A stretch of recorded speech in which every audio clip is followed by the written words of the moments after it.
Hello guys, leo nimepatana na msanii, niko na maswali ningependa kumuuliza kuhusu hiki kiatu ina trend.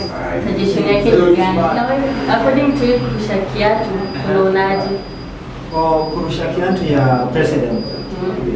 Mimi kama msanii hiyo ni disrespect because tangu tupate ma president hakuna president mwenye amesharushiwa kiatu kwa sababu wanafinya wananchi. Na mbona majenzi wako harsh sana kwa president?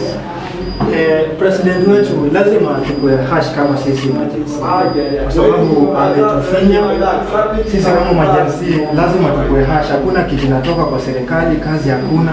So lazima tukue mkali kwa president atusaidie akoe nchi. Hiyo ndio swali yangu. Let's assume ungekuwa president, ungefanya nini huyo mtu? Mimi kama president, ningekuwa president niseme angeshikwa. Kwa sababu huwezi interfere na president. Hiyo ni president wetu. Hata kama anatufinya sio ruhusa kurushiwa na viatu. Ningekuwa president. According to you msanii, conclusion yako ni gani about majenzi? About conclusion yangu kama Gen-Z, pia mimi ni Gen-Z. In conclusion, inatakikana wananchi wamekasirika, si ndio? Na majenzi pia wamekasirika kwa sababu wengi wao unajua walipotea tu bila. So in my conclusion it is our father of nation. Inatakikana tumrespect kama president.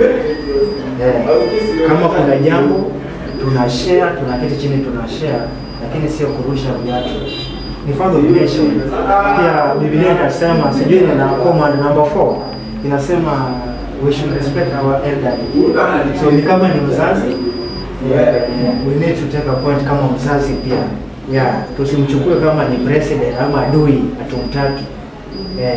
Hiyo ndio conclusion yangu.